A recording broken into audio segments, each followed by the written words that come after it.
हरे Krishna, Radhe Radhe friends. आज की video में हम आपके साथ तुलसी विवाह की बहुत ही सरल पूजा विधि शेयर करने वाले हैं। घर पे ही आप बिना पंडित जी को बुलाए आसानी से तुलसी विवाह कर सकते हैं। तुलसी विवाह को लेके 2025 में बहुत सारी दुविधाएं बनी हुई है कि 1 तारीख को तुलसी विवाह किया जाए या 2 तारीख को किया जाए। देखिए, कब पूजा करनी है, क्या सामग्री है, एक संपूर्ण जानकारी आपको इसकी वीडियो में मिलेगी। तो देखिए, देव उठनी एकादशी से लेकर कार्तिक पूर्णिमा तक आप तुलसी विवाह का शालिग्राम जी के साथ, श्री हरि विष्णु जी के साथ करा सकते हैं। 2025 में इस बार एकादशी को लेकर बड़ी दुविधाएं बनी पड़ी हैं। सभी लोग कह रहे हैं 2 तारीख को रविवार है, तो हम 2 तारीख को आखिर तुलसी विवाह कैसे कराएं, क्योंकि तुलसी जी को छुआ नहीं जाता, स्पर्श नहीं किया जाता है, जल नहीं दिया जाता है। तो ऐसे में हम क्या करें? तो देखिए, सबसे पहले बात है कि हमारे यहाँ जैसे हर जगह सूर्य उदय के साथ ही एकादशी मनाई जाती है। कहीं कहीं में पहले दी एकादशी मनाई जाती है, कहीं पे दूसरी एकादशी मनाई जाती है।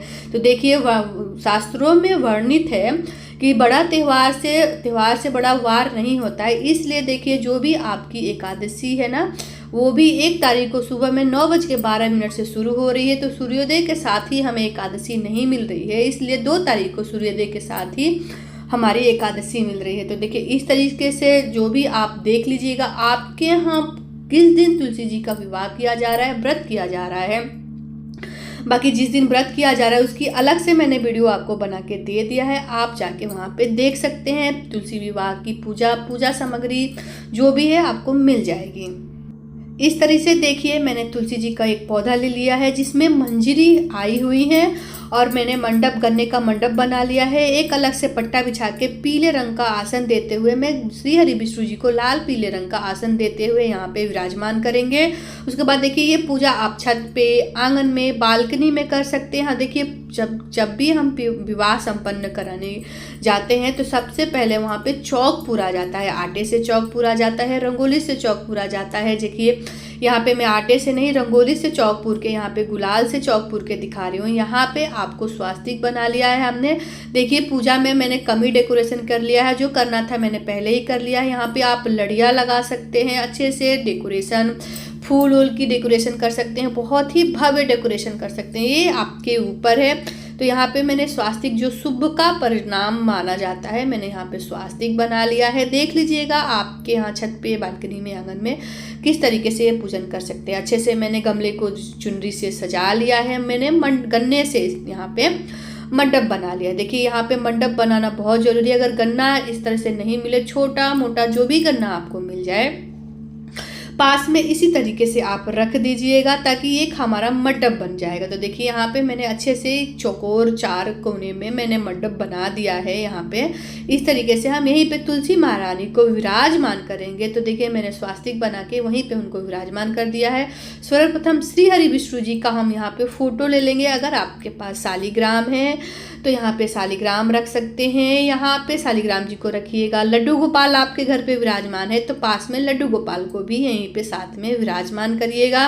उसके बाद देखिए, कोई सा भी हम जब भी हम कोई शुभ कार्य करते हैं तो कलश की स्थापना करते हैं। कलश की स्थापना इसलिए किया जाता है कि सभी देवी देवताओं का आह्वान करके हम कलश में ही उनको विराजमान करते हैं। तो यहाँ पे कलश पे स्वास्तिक बना दिया है मैंने, कंठ पे मौली बांध दिया है, गंगा जल डाल के मैंने पंचपल्लों को तिलक लगा के, फूल, तिल, यहाँ पे दूर्वा, जो भी 5 सामग्रियाँ मैंने आपको दिखाई है वो डाल दीजिएगा। उसके बाद यहाँ पे मैं श्री कलश की स्थापना कर रही हूँ।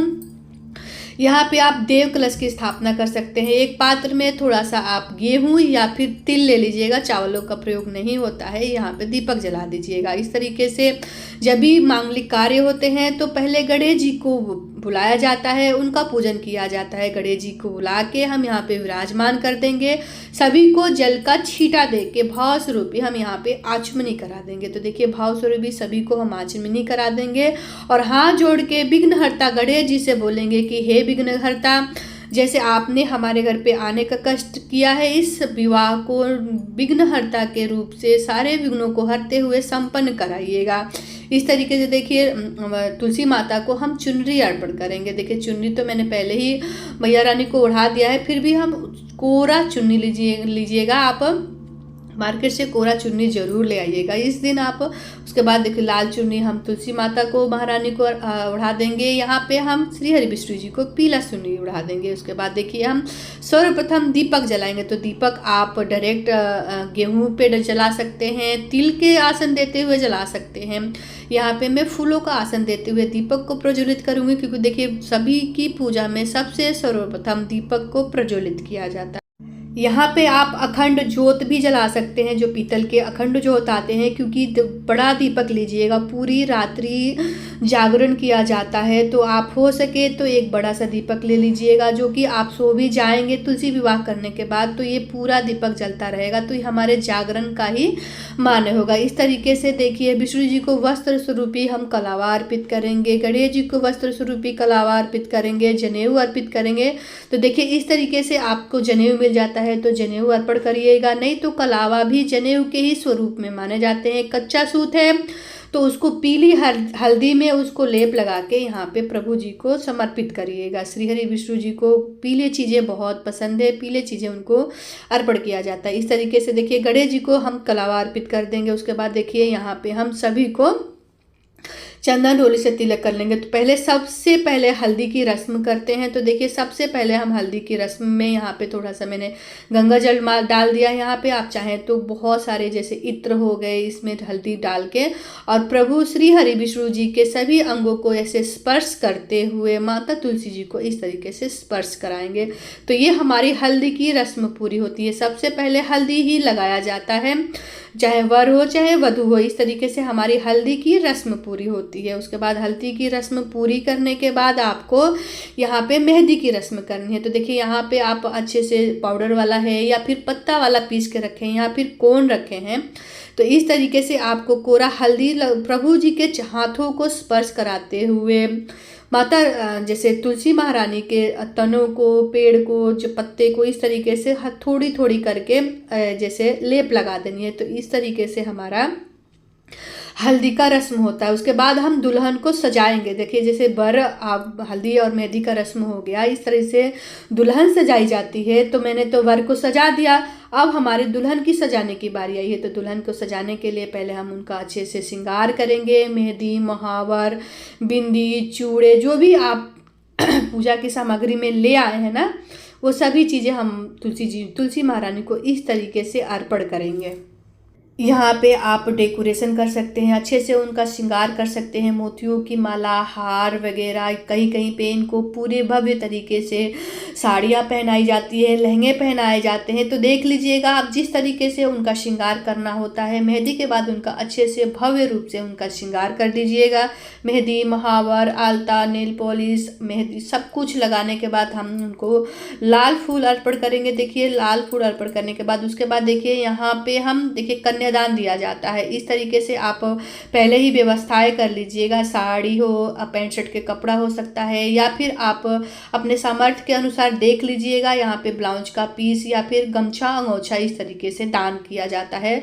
तो साथ में मैं यहीं पे इनको रख लेती हूँ। साड़ी रख लीजिएगा, गमछा या फिर पैंट शर्ट के कपड़े हो गए, आपको जो भी होता है आप यहाँ पे देख लीजिएगा। अपने सामर्थ्य के अनुसार गणेश जी को दूर्वा अर्पित करेंगे। यहाँ पे गणेश जी को दूर्वा अर्पित करने के बाद सभी को हम यहाँ पे इत्र लगाएंगे। देखिए इत्र आपको जरूर लगाने हैं, इत्र है तो लगा दीजिए, वरना कोई बात नहीं। फूल है, फूल से ही यहाँ पे सुगंधित होता रहेगा। तो सभी को हम अच्छे से प्रेम पूर्वक इत्र लगाएंगे। ड्राई फ्रूट अर्पित करेंगे भोग में। तो देखिए श्री हरि विष्णु जी के भोग में हम ड्राई फ्रूट रखेंगे। देखिए यहाँ पे जो कि एकादशी है तो अनाज का भोग नहीं लगता है, तो आप तुलसी महारानी को अनाज का भोग लगा सकते हैं, जैसे कि बताशे हो गए।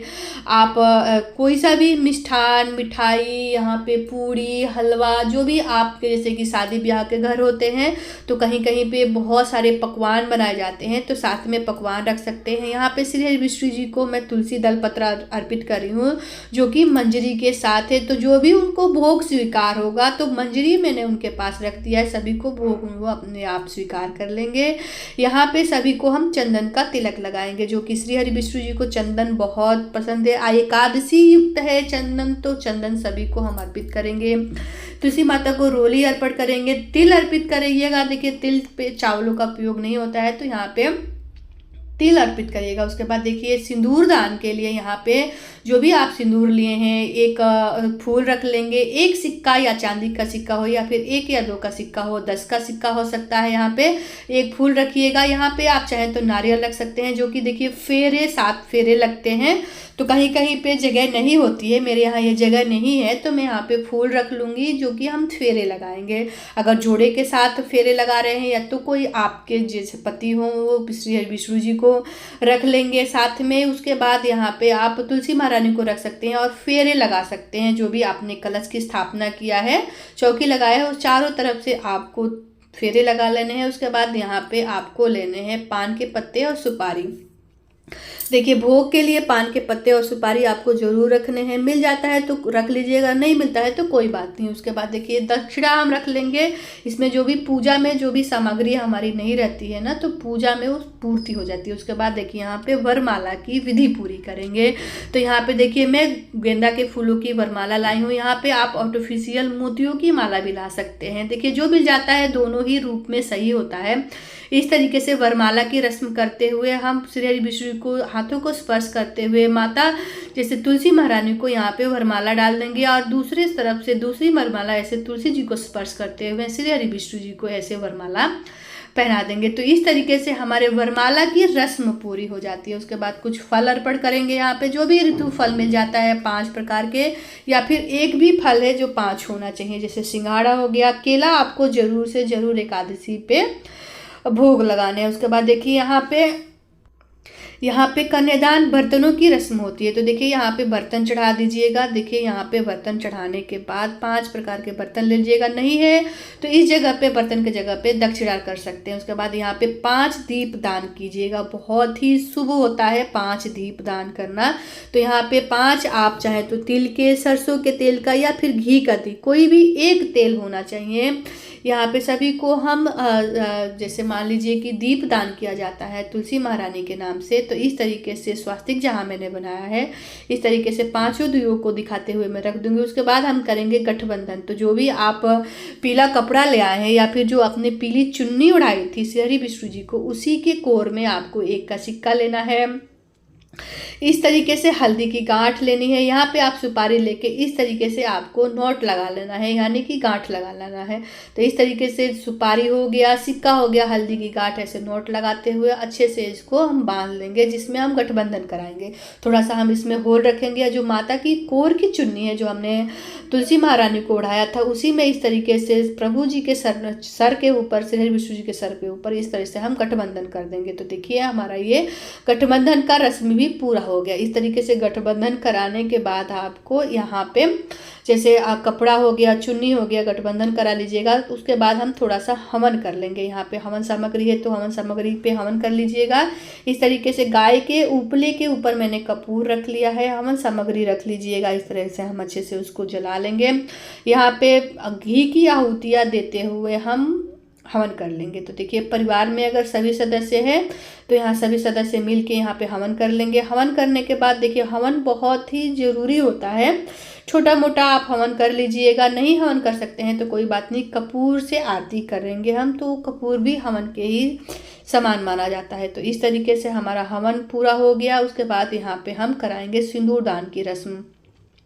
तो देखिए यहाँ पे सिंदूर दान की रस्म आपको इस तरीके से जो सिंदूर दानी है आप ले लीजिएगा। आप अपना सिंदूर कभी यूज मत करिएगा, अलग से नया सिंदूर ले आइएगा।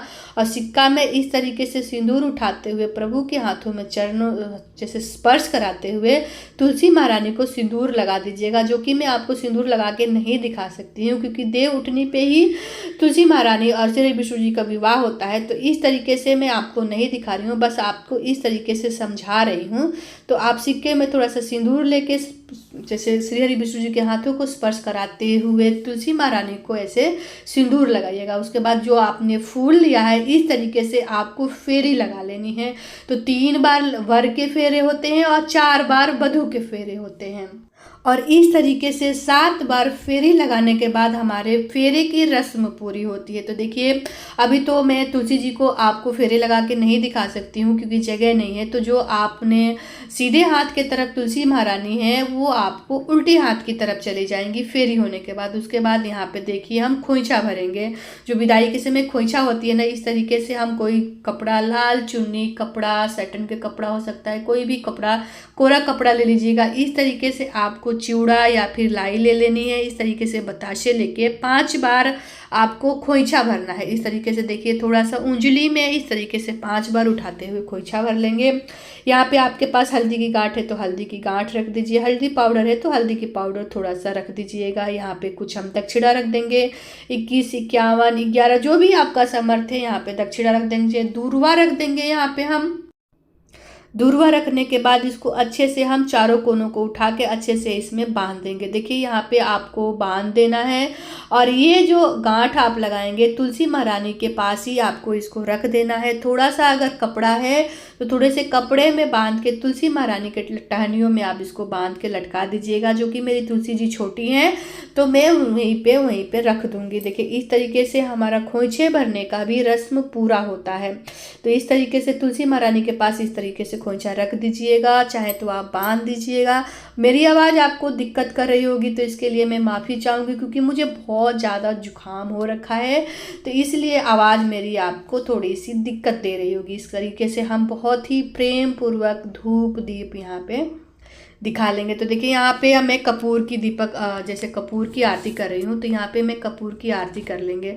तो यहाँ पे कपूर की आरती करने के बाद ओम जय जगदीश की आरती करिएगा। श्री हरि विष्णु जी की जो भी आपको आरती है वो आती है वो आरती कर लीजिएगा। फिर तुलसी महारानी की आरती करिएगा। तो यहाँ पे बहुत ही प्रेम पूर्वक श्री जगदीश हरे की आरती कर लेंगे यहाँ पे। उसके बाद तुलसी महारानी की आरती करेंगे। सभी को हम धूप दीप दिखा के अच्छे से सभी घरों में हम हवन का दीप धूप दिखाने के बाद हाथ जोड़ के पूजा में रहित कमियों की क्षमा याचना करेंगे और गुजारिश करेंगे कि आपने मेरी ये पूजा विधि संपन्न की। आपका कोटि कोटि धन्यवाद। जैसे आपका साथ हमेशा अमर बना रहे वैसे हमारा भी हमारे जीवन साथी के साथ ऐसे ही सुहाग बना रहे। तो इस तरीके से बहुत ही सरल तरीके से आपने पूजा विधि संपन्न कर लिया है। ये पूजा आपको रात्रि के समय किया जाता है जब संध्या काल होता है ना। पूजा का मुहूर्त मैंने आपको बता दिया है।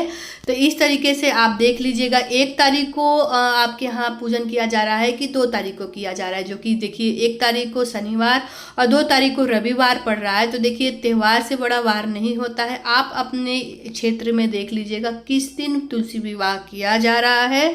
इस तरीके से तुलसी विवाह कर लीजिएगा और जो भी कुछ समय दीपक जब आपकी आरती जो आपने कपूर की आरती की है वो शांत हो जाए तो 3 बार आपको जल की आचमनी देते हुए इस तरीके से आपको फेर लेनी है। तो देखिए इस तरीके से आप आचमनी कर लीजिएगा।